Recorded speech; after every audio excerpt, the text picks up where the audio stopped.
Hey guys, this is Hamon, and welcome back to Bytesize, the show where I review games that I take an interest in. They don't have to be old, they don't have to be new, they just have to be something I'm interested in. And today we're going to be looking at Bugsnax, a game that was originally on the PlayStation before it was released on PC, I believe.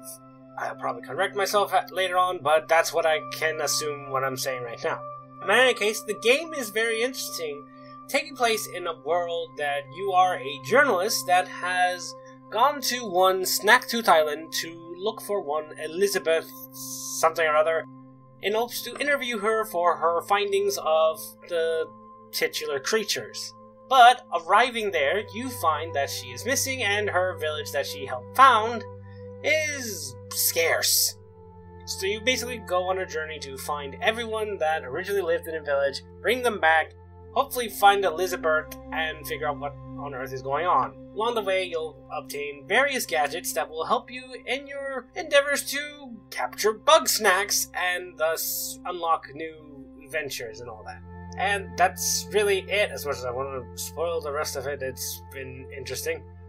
I will say I've actually played this game to practical completion. That is, I did the story and I even did the DLC, and I enjoyed the whole thing as I went through it. Because in terms of graphics, I love how everything looks. It's all nice, cutesy. Kind of gives me a Muppet vibe from the grumpuses that you and the other characters are, for the reason being that their mouths are freaking Muppet looking. But either way, it looks nice. The bugs are very interesting, each one taking on various forms of snacks and some actually entire meals. I mean, one of them's a freaking giant pizza, for Pete's sake. Regardless, it's really nice to look at. The backgrounds, rather the environments, I should say, all have a very nice look to them. I mean, you have a garden variety of places, you have a desert variety of places, you have beachside type, you have mountains, and a forest technically.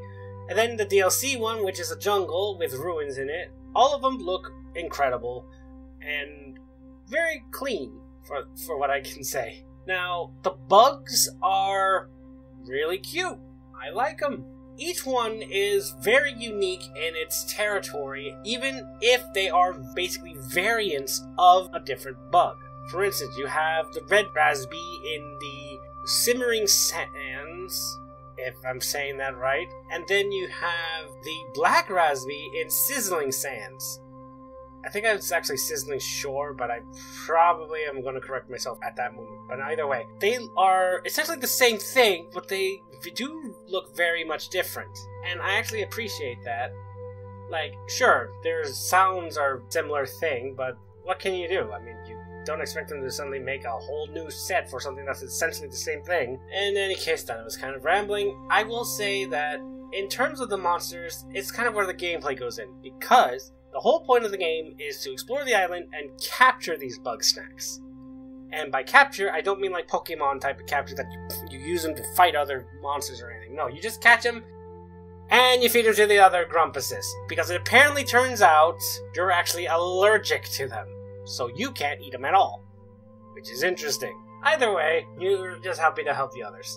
Whether it's feeding them or putting them into the little adoption center, I guess. Or various other things that can happen.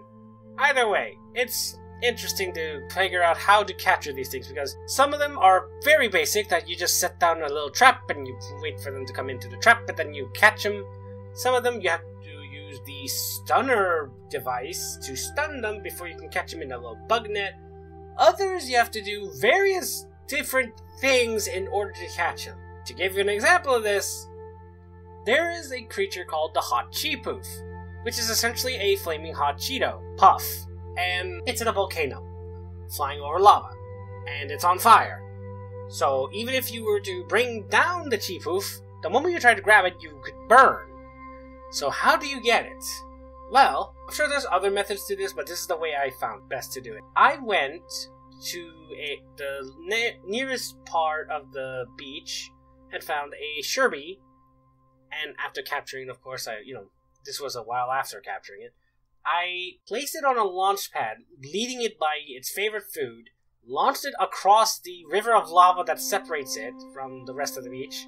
Yeah, by the way, the beach I'm on, Boiling Bay, has lava patches on it. Once you have the Sherby across the thing, you lead it into the volcano using its favorite food. Eventually, it'll take a path that goes in and out of the volcano somewhat.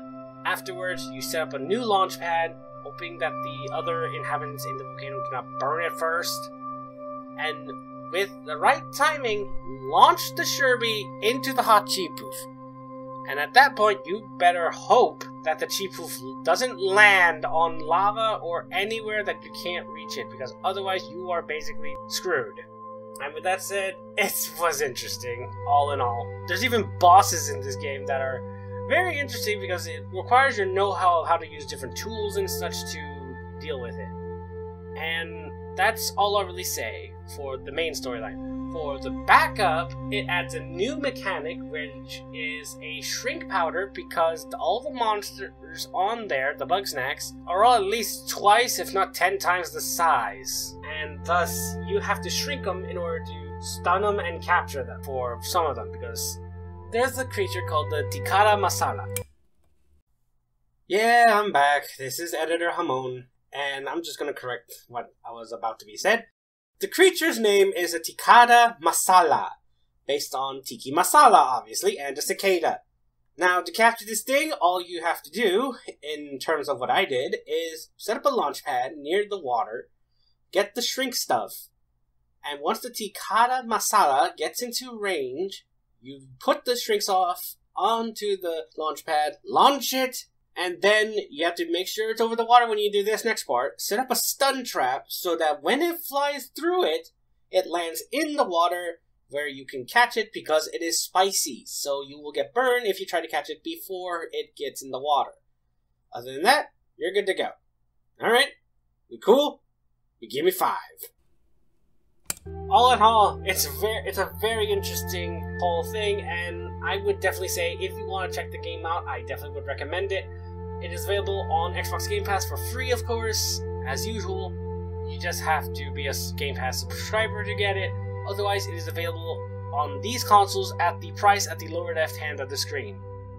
And with all that said, I want to thank you so much for watching. I hope you enjoyed this episode of Bytesize.